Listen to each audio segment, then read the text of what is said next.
Show me the money.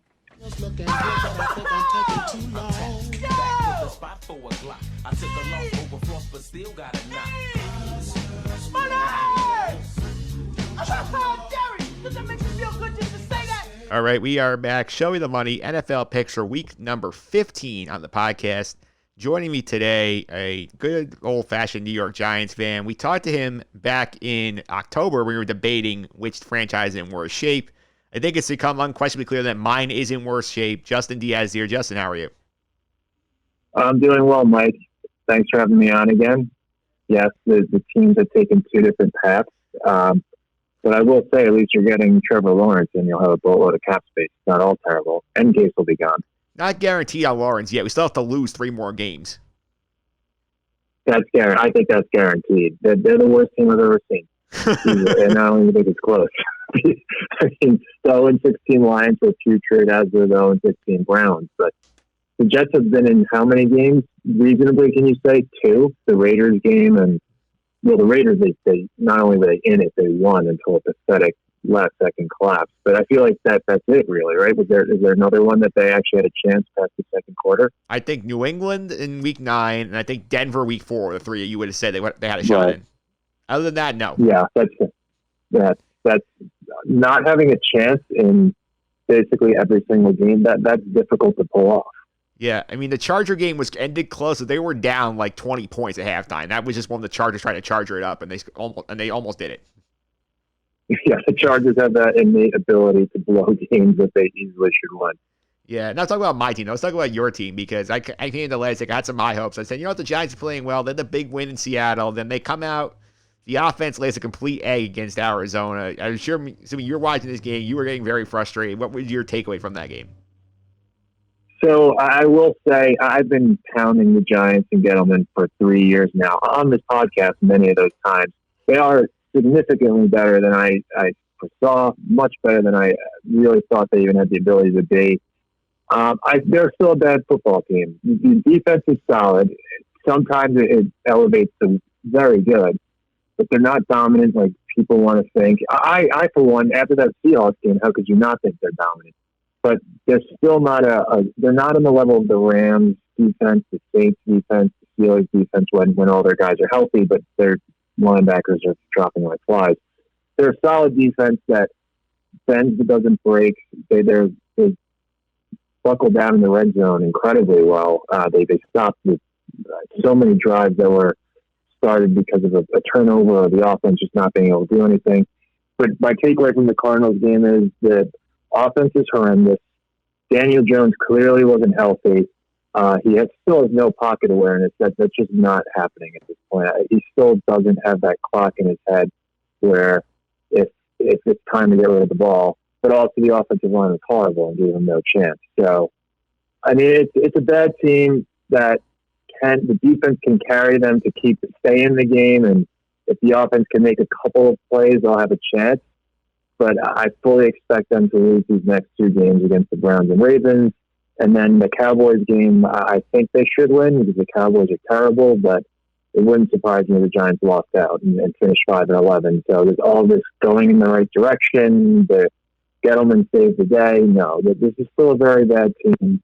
3 years into your reign, if all you could say is I built a solid defense with a horrendous offense that's the worst in the league, and you have to name the worst in the league because I don't consider the Jets a National Football League team. You did a terrible job. 3 years is not. You don't get 3 full years to build a bad team and say, "Wow, great job." Nope, get out of here, gentlemen. Go retire, and I don't care what you do after that. Yeah, I think watching that game, the thing that stuck out to me was just that I don't think they should let Daniel Jones play that game. He couldn't protect himself. You could tell the hamstring's still bothering him. He got sacked 6 times. He still has to the turnovers. I mean, to me, I think, unless Daniel Jones is healthy, I don't think you can put him out there on Sunday. I know they will, but, I mean, you're trying to win. If you're trying to win the division, you need the quarterback to be 100%. Yeah, I agree that he clearly wasn't healthy, and when he can't run, he's terrible. I mean, that's his biggest strength is his athleticism, his ability to do the run play, the RPO, get him out in the open field, and then that helps open things up in the passing game. I mean, there are quarterbacks. Like, I think that this is a long time ago, but obviously I'm not comparing Daniel Jones and Aaron Rodgers, but Aaron Rodgers is a very mobile quarterback. There's one year, I want to say it's 2015, where he hurt his hamstring pretty badly. But he obviously played because if you're a quarterback, you can play with a hurt hamstring. It's just going to be a lot harder. He's still dominant because he's an amazing pocket passer. But there was that element where, all right, this isn't quite the Aaron Rodgers because he's not escaping as easily. Daniel Jones stinks if he can't move. He can't. He just still fumbles the ball. If he can't get out of the pocket, that just eliminates his biggest strength. So I agree from a purely football standpoint. I mean, Colt McCoy, the issue is Colt McCoy is horrible. But yeah, people want to say, I've heard people say they're better with Colt McCoy than this version of Daniel Jones. It's not like they lit up the Seahawks. They won that game because the defense was unbelievably dominant, and they made Russell Wilson look terrible. I don't think in a game where they actually need the offense to score, you can honestly say, well, yeah, Colt McCoy gives us our best chance. The guy doesn't have an NFL arm. Like good for him for coming in and playing solid. He did about as much as you can expect. I can't honestly sit here and say Colt McCoy is definitely the better option than Daniel Jones. Other than the fact, the only argument I could reasonably see is maybe Colt McCoy won't turn the ball over, whereas Jones, it's almost a guarantee, especially when he can't get out of the pocket. Yeah, it's true. And this week, you feel like with them, I think if they have any realistic hope to make the playoffs, they have to win this week. They have to beat the Browns because considering the schedule Washington has, when they still have to play Carolina and a very consistent Eagles team, the Giants had to get to 7 wins, and they had to find a way to get one of these 2 games here. I think the Brown game is more dual because they're at home. I agree. I can't see them beating the Ravens. The Ravens defense is, well, they didn't play well Monday night, but their defense for the most part has been excellent this year. I don't see the Giants beating the Browns. I don't think it's impossible. If you asked me earlier in the year, I would have said, yes, it's impossible. But again, I have to be objective and fair. The Giants are much better than I thought they would. I think they do have a chance to win this game. Browns are a good team, but I mean, they're a run-heavy team, and the Giants' run defense has been very good. So if they can slow down that piece, and Baker's been better lately, I'm still not completely sold. He's a guy you can say, go out there and win us this game on a consistent basis. So, but again, the Giants' offense is so inept that I just, if they fall behind in the first half or early on in the game and they need the offense to make some big plays, that just hasn't been happening. So I do think the Browns will win, and that'll pretty much dash the Giants' playoff hope. Although the Washington football team, they're playing better, but I still can't. I think their schedule. Let me take a look. It's the Seahawks. Fully expect the Seahawks to beat them. Panthers. I would expect the Washington to win, but Washington's still not at that point where I'm going to say yes, they will win that game against almost anyone. They're still not a good team. They're better than they were, but I could see the Panthers beating them, and I could also see the Eagles beating the Washington. So that's what the NFC team is at this point. It's a bunch of bad teams. The Giants and Washington have been playing better, but it's so hard to make predictions because these teams are ultimately bad teams that, yes, they can beat some good teams, which is better than we thought earlier in the season. But I could see the Giants. Yeah, if Washington loses out, the Giants could be playing for the NFC East to get by getting to 6 wins, which would be honestly pathetic. But it's not only like possible. It's actually it's very realistic. Football in 2020, man. I tell you. Yeah, exactly. Speaking of football in 2020, I was actually checking out that Monday night game between the Ravens and the Browns because I was saying, okay, Giants next 2 opponents, let's see how this goes. And it's one of those things where you're watching the game and you're like, do these 2 teams play the same sport that the Giants and the Jets do? Because this is not the kind of football I recognize. I know, right? Yeah. Teams, explosive plays, like exciting quarterback play. Yeah, we're playing checkers while they're playing chess. That's a terrible analogy, but that's a good analogy. I will say that's a good analogy because like it's very, very pointed, and one thing that came out of the game is very interesting. I want to get your take on this. Obviously, we had the heroics from Lamar Jackson. He leaves the game. He comes back. Do you think, given the circumstance and the information we know, do you think this was actually a drop-a-deuce situation or an actual cramping situation? 100% he had to go to the bathroom. There's no doubt. Like when you saw the video of him in the tunnel and he waved away the guy, you're not rushing to get to the stretching table because your hamstring hurts. That's because you're scared you're about to poop your pants on national TV.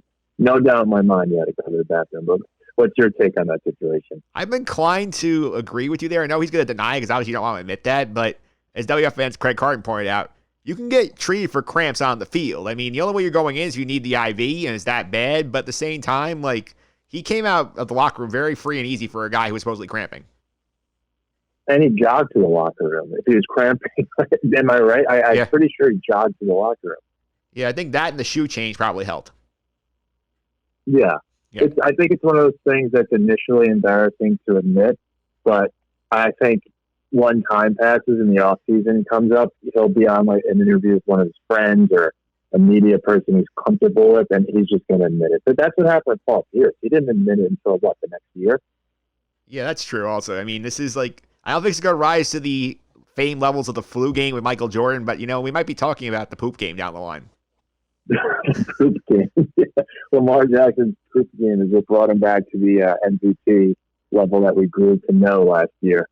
Yeah, it did. And let's go ahead. Let's get to the picks. There's a reason why you're here. My friend Will Schneiderhan was here last week, unofficial co-host of the podcast. He went 1-2 on the week. He did take the Dallas Cowboys laying the 3.5 against the Bengals. They won that one going away. He laid the 7 with the Chiefs, got a bad beat as the Dolphins came back and covered. He also had the Browns getting the 1.5, and this is one where Lamar coming back from the bathroom probably cost him dearly in that one. If he just had the runs that were unfixable, and it's honestly kind of crazy to think about how much can ride on someone's bowel movement. Yeah. If he just was stuck in the bathroom, then he would have the Ravens season literally would be over. They needed to win that game, so. Yeah, because at that point, also, Trace McSorley hurt his knee and couldn't play. So if Lamar could not come out of the locker room, they had no quarterback for that 4th and 5.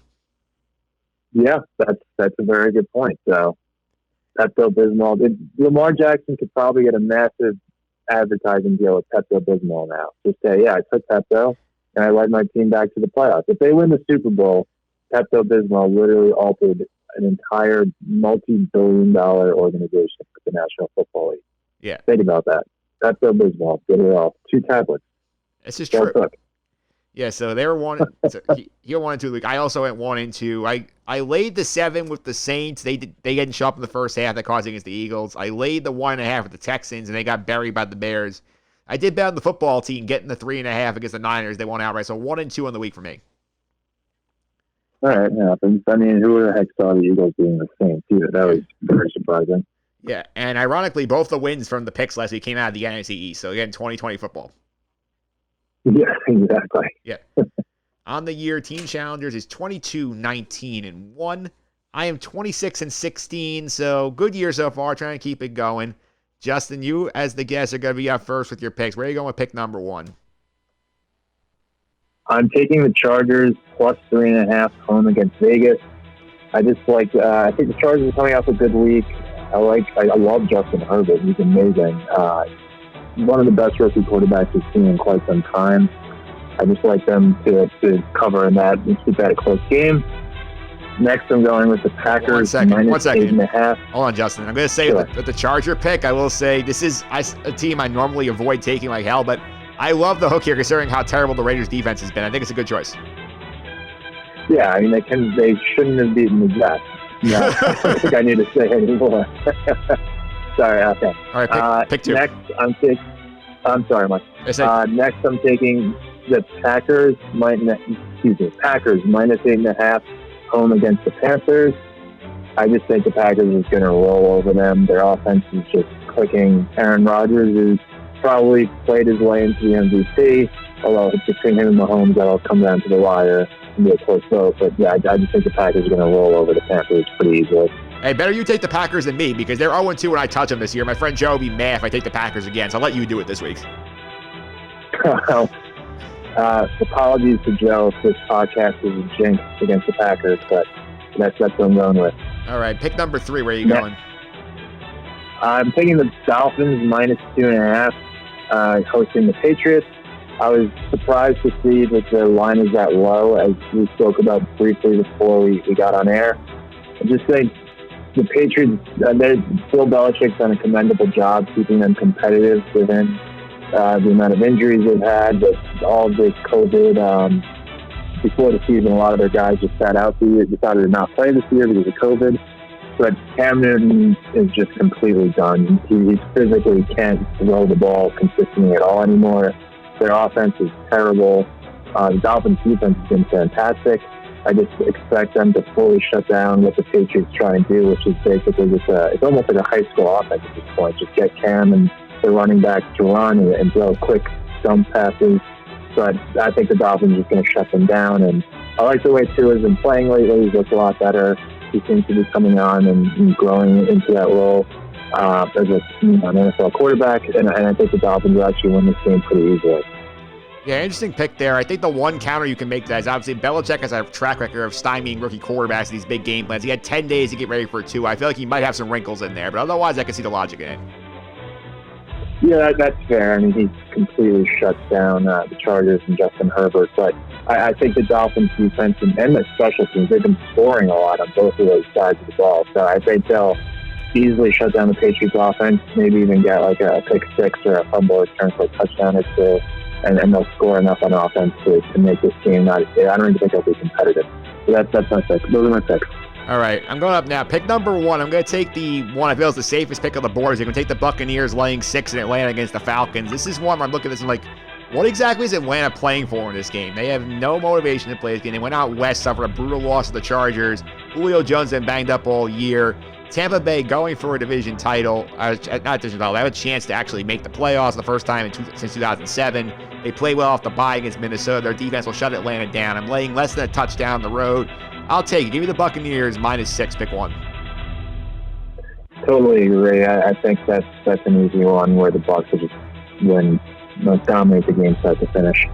All right, that's pick 1. Pick 2, I'm going to go to all the points. I'm going to take the Rams laying the 17 against the Jets. And I've been picking against the Jets all year, so now highly successful strategy. Laid off last week was a mistake because the Seahawks completely blew them out of the water. Greg Williams going was the last straw for that defense. I think they quit on Adam Gase last week. They did not play very well aside from Marcus May and Foley Fatukasi. Going out to the Rams this week, 10 days to get ready for the Jets that they don't need. Aaron Donald's going to destroy their offensive line. Sam Donald's running for his life.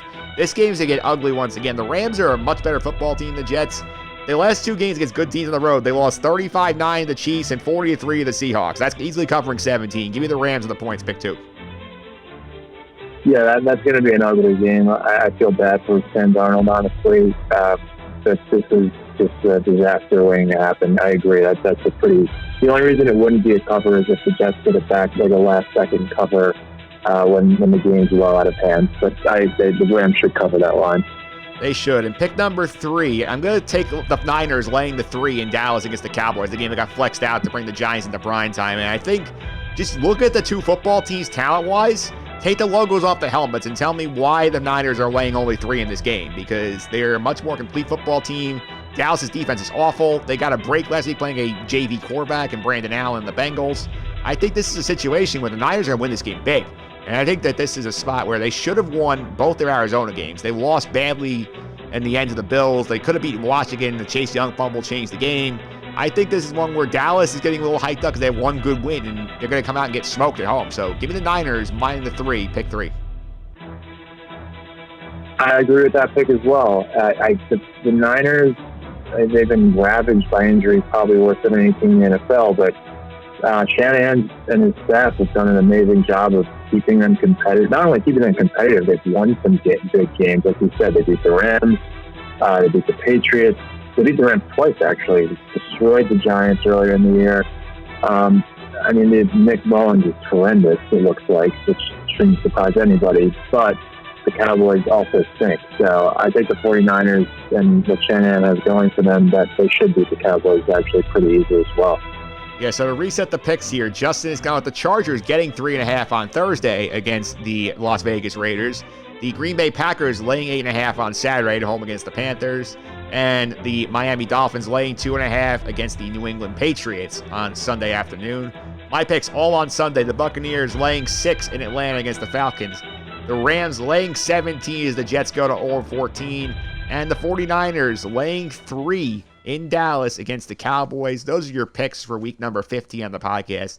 Next week, I'm going to be joined in this spot by Martino Puccio talking about the Jets and our last Jets pick spot of the season as we prepare to go to, at that point, 0-15 when the Browns come back to MetLife next week. Yeah, I mean, the 0-16 season is well within your grasp. Don't blow it and line up with Justin Fields instead of Lawrence. Not that Fields is good too, but I think Lawrence is one of those generational guys that could actually help turn their fortunes around. Yeah, the way I look at it is Justin Fields is basically like taking a shot in that like Sam Darnold category where he's very good, but like you still have to develop him. Trevor Lawrence is in the Andrew Luck category where you get him, you know you're going to be very good very quickly. Totally agree. And when it comes to a coin flip with the Jets, as in someone they need to develop, it's the safer pick is they won't develop and then it'll be a bust. So go get Trevor Lawrence. He's out. Yeah, only 3 more losses to go until this miserable season is over. And thankfully for me, I have a good alternative on Sunday because they're playing at 4 o'clock, the same time as the Chiefs Saints game. So there's not going to be a lot of Jets on my TV screen. Oh, perfect. That's great when you get to avoid your own team and they're that terrible. I know that feeling all too well. Yeah, I think I'll probably be able to watch the first quarter before the Chiefs game comes on. Now let's switch over. Yeah, I think that's the way to go for sure. All right, Justin. Thanks for all the time. I really appreciate it. Thanks, Mike. It's fun as always. Stay safe with this massive storm coming up, and I'll talk to you soon. Indeed. Up next, we're going to dive into our recap of The Mandalorian, Chapter 15, The Believer, with Alan Austin right after this.